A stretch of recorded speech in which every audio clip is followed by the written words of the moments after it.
Vinyl Gang, we're doing another top 5. We love ranking things, man. We love it's. You love it too. Yeah, we get a lot of views from it, and we get a lot of comments from it. What are we going to rank today, John? Today we're doing another underground movement called the New Romantics. And I didn't know that there was a movement called the New Romantics until you suggested it. Yeah. Tell us what that means. It's unusual. So it started in the UK in the 70s, the late 70s, and it was really more of a club scene. Mm-hmm. There was a couple of clubs, Billy's and the Blitz. Mm-hmm. And the Blitz was really a big one because there were Blitz kids. Oh, okay. And Blitz kids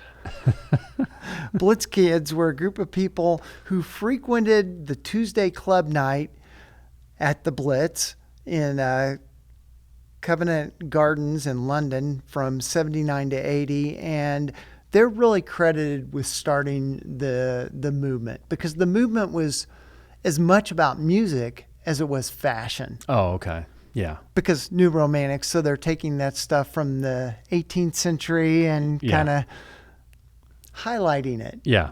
And, having that in mind, when we talk about these bands, it starts to make sense when you think about their look. Yeah. And some of these you'll say, oh, yeah.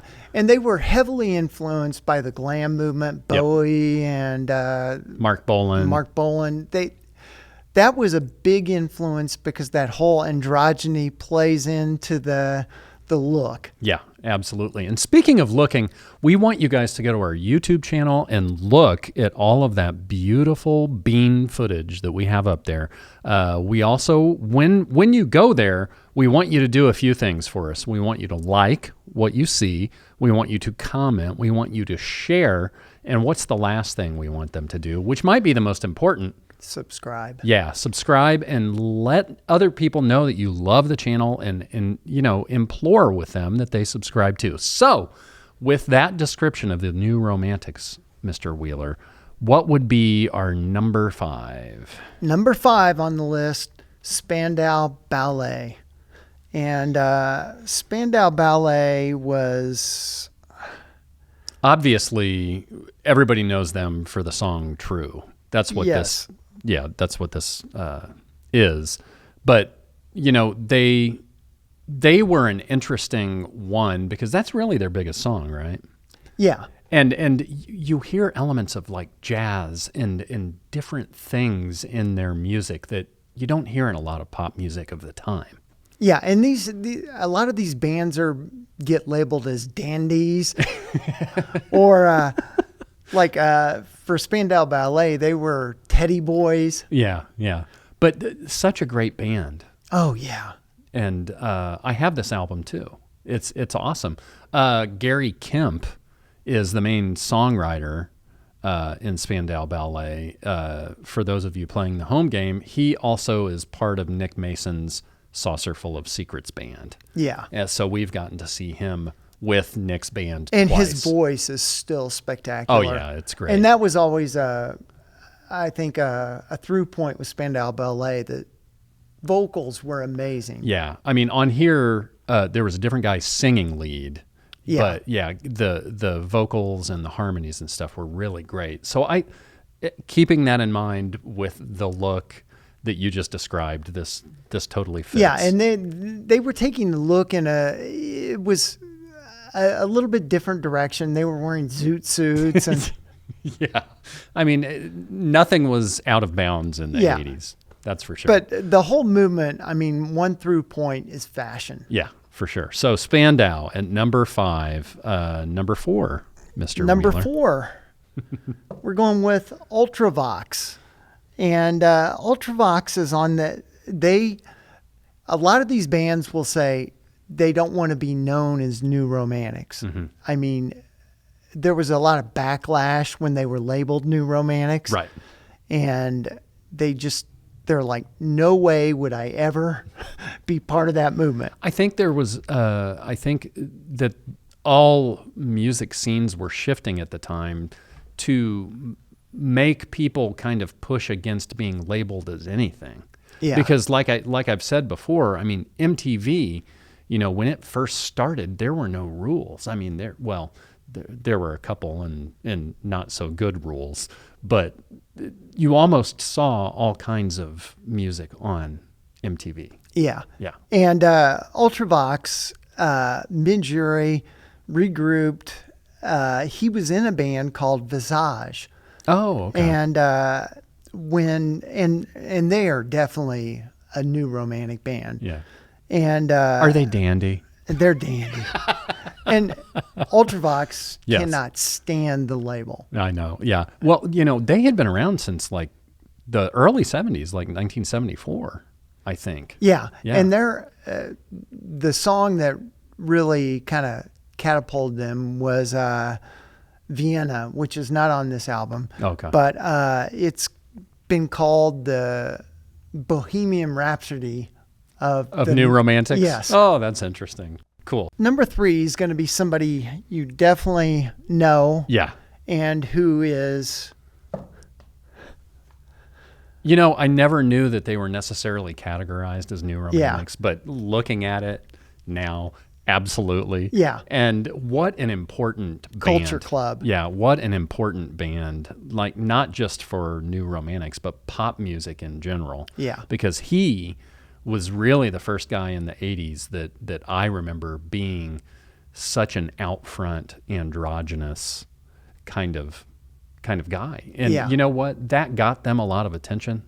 Oh, yeah. But they were a great band otherwise. Oh, yeah, absolutely. And he, it's funny because Boy George worked in the coat room at the Blitz. Oh, did he really? Yeah. Oh, that's great. So it's back to that whole Blitz kids. Yeah.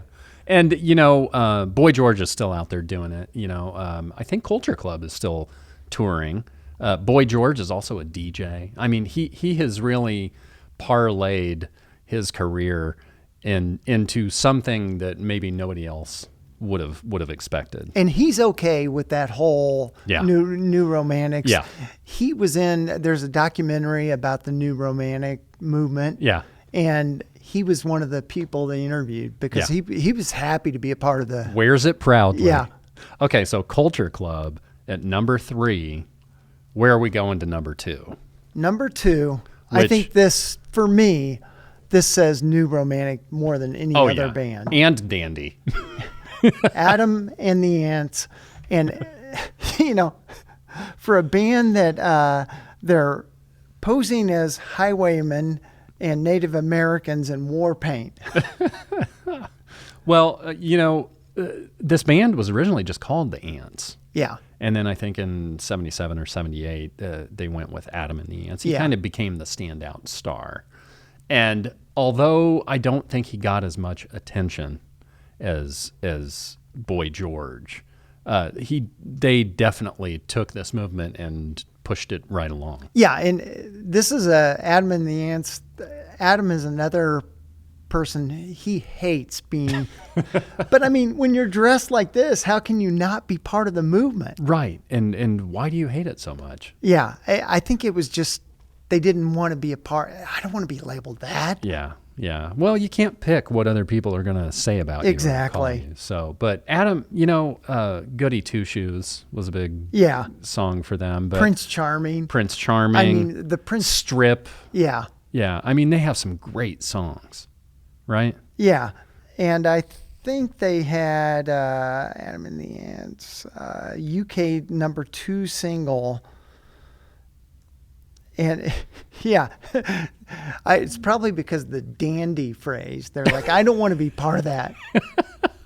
So if Adam and the Ants is number 2, who is our number 1 new Number romantic 1. band?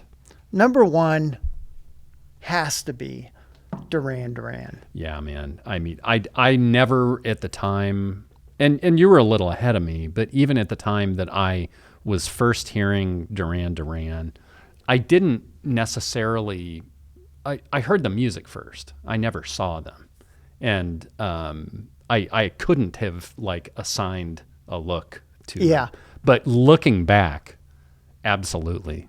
Oh, yeah. Duran Duran covered a lot of ground Yes. looks wise. Yes, they did. Yeah. I mean, from the way they dressed to some of the artwork to the Patrick Nagel artwork that they would have on Rio and everything. I mean, these guys were really kind of at the head of all of that type of stuff. And they were, I mean, they're more in the Spandau ballet look. Yes, with the ties and the suits.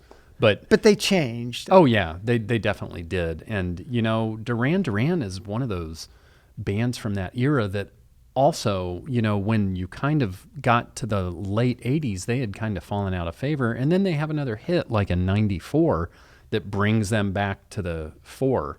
So they've kind of been survivors.